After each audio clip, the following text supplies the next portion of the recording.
오늘 하나님의 말씀 창세기 19장 1절입니다. 날이 저물 때 그 두 천사가 소돔에 이르니 마침 롯이 소돔 성문에 앉았다가 그들을 보고 일어나 영접하고 땅에 엎드려 절하여. 오늘 설교 제목은 시간을 컨트롤하시는 하나님입니다. 오늘 성경 말씀 가운데 흐르는 배경은 시간입니다. 저물 때에 마침 등에서 우리가 엿볼 수 있습니다. 우리 말에 까마귀 날자 배 떨어진다 란 말이 있습니다.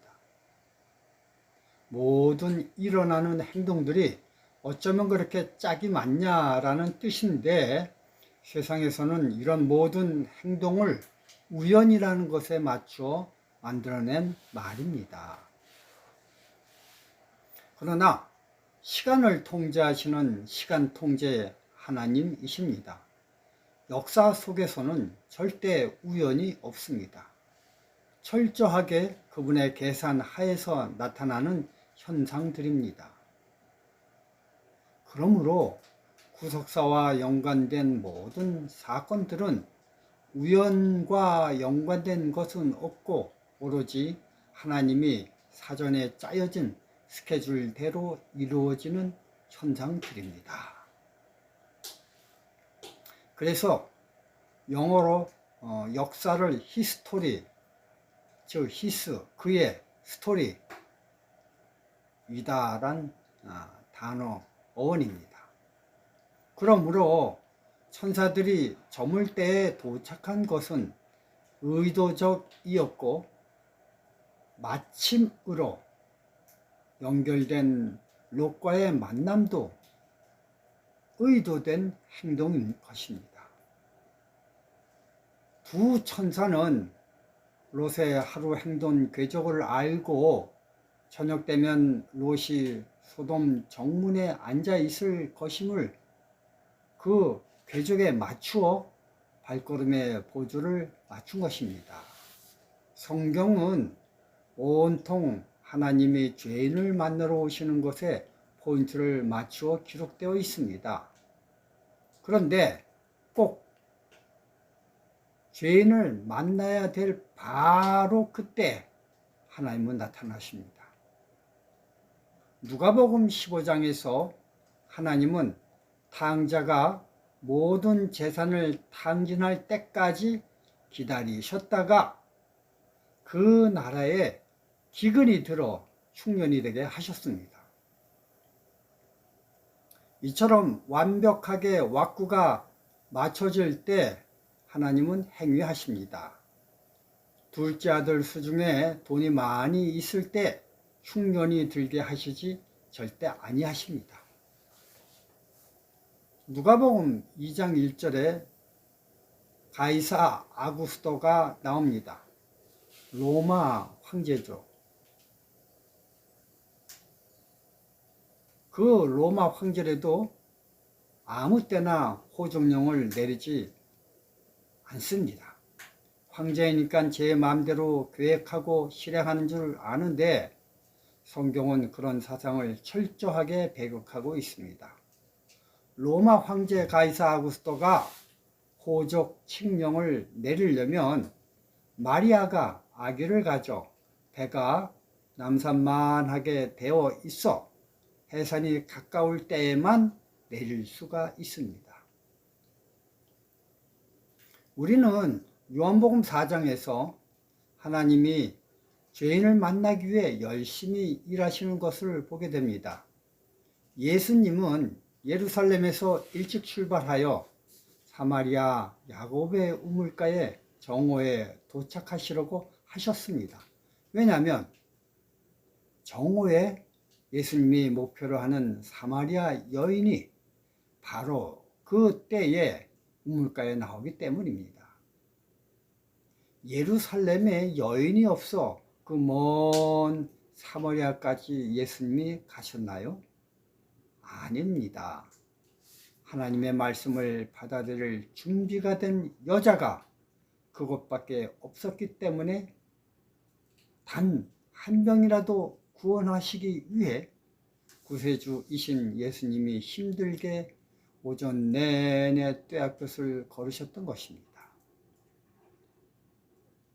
창세기 3장에서도 서늘할 때에 하나님이 나타나신 이유는 그 전에 선악과를 따먹고 하나님 없이 영원히 살기 위해 무화과 나무를 찾아 온 에덴 동산을 헤매다 결국 무화과 남은 잎으로 옷을 해 입은 후 바로 그때에 맞추어 하나님은 가죽옷을 만들어 가지고 나타나신 것입니다. 제7일 안식일 예수 재림교회는 하나님의 남은 교회라고 주장합니다. 왜냐하면 인류사의 과거, 현재, 미래의 시간을 주장한다는 것은 바로 창조주 하나님임을 증명하기 때문입니다. 그분이 말씀하시기를 안식일을 지켜라. 즉 시간을 고수해라. 시간을 지키라고 하셨기 때문입니다. 그 이유가 안식일 계명에 너무 명확히 나타나 있습니다. 성경을 볼까요? 출애굽기 20장 8절 그리고 10절 11절입니다. 안식일을 기약하여 거룩히 지키라. 제7일은 너희 하나님 여호와의 안식일인즉 너나 내 아들이나 내 딸이나 내 남종이나 내 여종이나 내 육축이나 내 문 안에 유하는 객이라도 아무 일도 하지 말라. 잘 들어보십시오. 이는 엿새 동안에 나 여호와가 하늘과 땅과 바다와 그 가운데 모든 것을 만들고 제7일에 쉬었음이니라.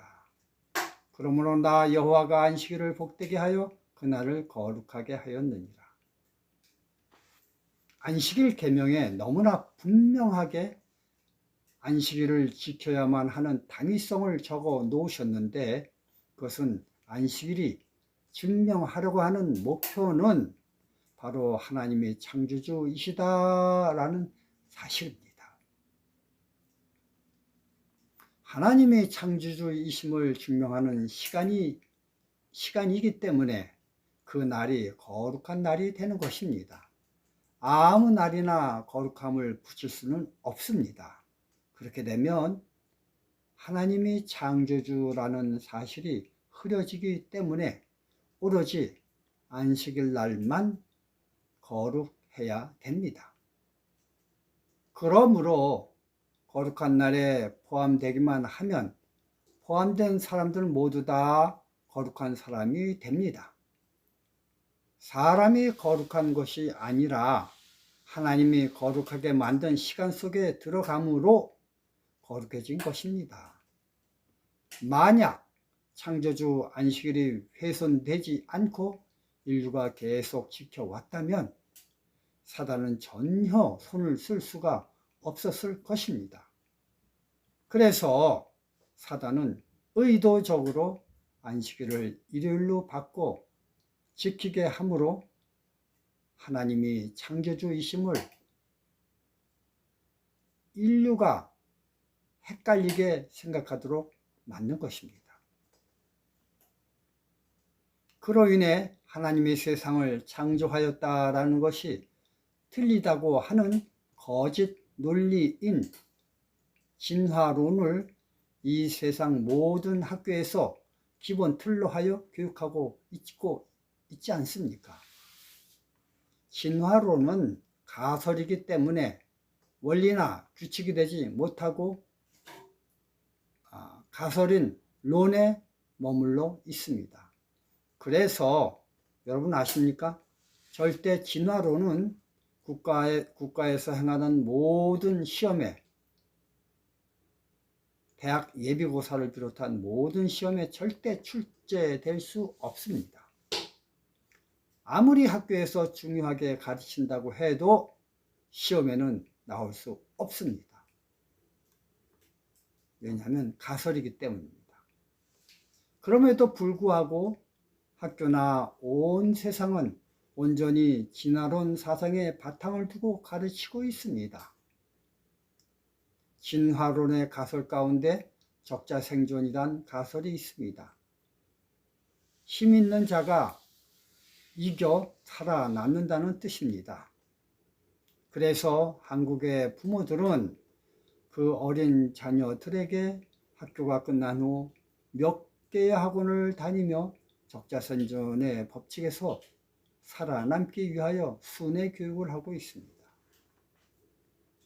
제가 경기도 구리시 내에 있는 어느 학교를 방문하게 되었습니다. 초등학교인데요. 그런데 그 학교 담장에 이렇게 써져 있었습니다. 1등을 하는 학생을 교육하는 학교. 1등을 하려면 여러분 2등이 있어야 되고 꼴등이 존재되어야 합니다. 1등은 수많은 사람들을 밟고 올라가야 되는 등급입니다. 한 사람의 1등을 위해 많은 어린이들이 밑에서 슬퍼해야 합니다. 이게 오늘날의 진화론의 배경을 둔 학교 현실입니다. 이처럼 사회 전반의 진화론적 배경으로 물들어 창조주 하나님을 배격하는 이 세상을 향해 하나님은 마지막 남은 무리를 일으켜 엘리야의 기별을 외치게 하셨습니다. 그것이 바로 계시록 14장 6절 7절입니다. 또 보니 다른 천사가 공중에 날아가는데 땅에 거하는 자들 곧 여러 나라와 족속과 방언과 백성들에게 전할 영원한 복음을 가졌더라. 무슨 복음이요? 영원한. 그가 큰 음성으로 가로되 하나님을 두려워하며 그에게 영광을 돌리라. 이는 그의 심판하실 시간이 이르렀음이니. 잘 들어보십시오. 하늘과 땅과 바다와 물들의 근원을 만드신 이를 경배하라. 창조주 하나님을 경배하라는 것입니다. 이게 영원한 기별입니다. 여러분, 이 말씀은 바로 출애굽기 20장에 나오는 넷째 계명 창조주 안식일 기별과 동일한 기별입니다. 하나님이 창조주임을 밝히는 것이 바로 여러 나라와 족속과 방언과 백성에게 전할 변하지 않는 영원한 복음입니다. 하나님이 창조주이심이 증명되어야 그 다음에 십자가가 있고 부활이 존재될 수 있습니다.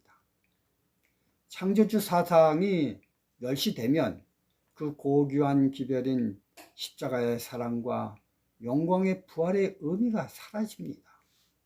그래서 사단은 집중적으로 이 넷째 계명을 공격해서 바꿔 버렸습니다. 이 창조주 사상만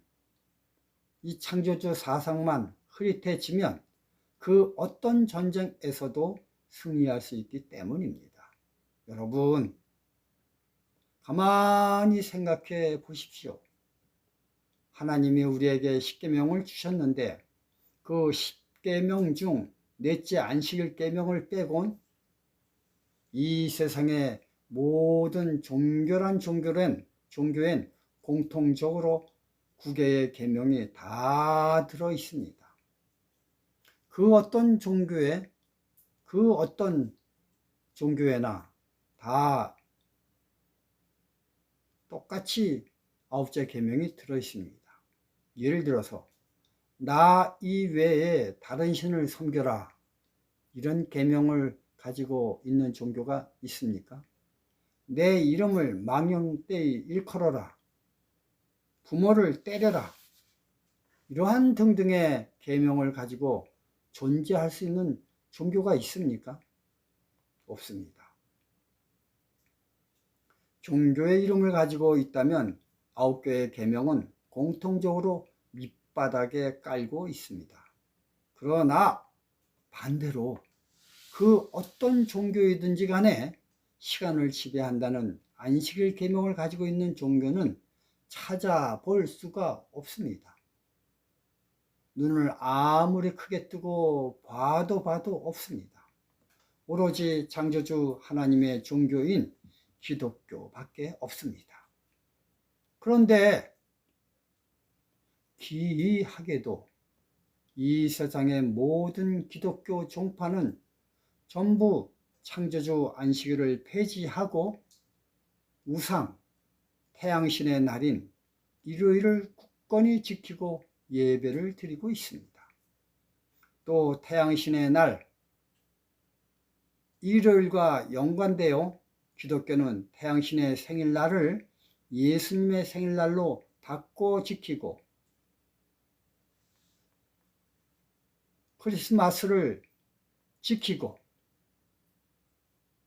부활절을 영어로는요 이스터데이라고 하는데요, 이거는 이스터 동쪽, 이하를 붙이면 사람이죠. 동쪽을 예배하는 사람들의 날이란 태양신 명절에서 유래된 날입니다. 정말 놀랍지 않습니까? 너무 이상하지 않습니까?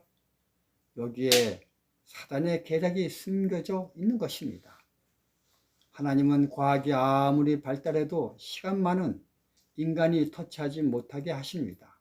왜냐하면 시간은 오로지 창조주 하나님께 속하였기 때문입니다. 그래서 인간은 누구나 시간이 지나면 늙어 죽습니다.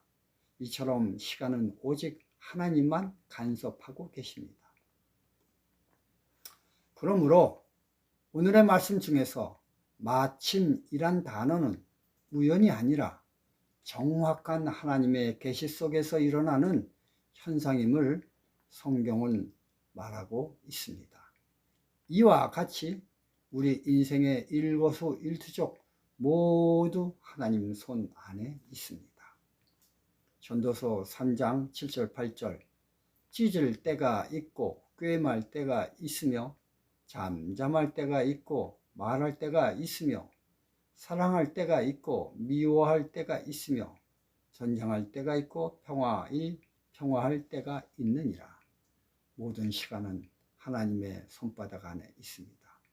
여러분들이 하시는 모든 계획은 그것이 하나님의 사업이면 다 하나님 계획 속에 있습니다. 하나님이 여러분들을 눈동자처럼 지켜주시길 바라며 말씀을 마치겠습니다. 감사합니다.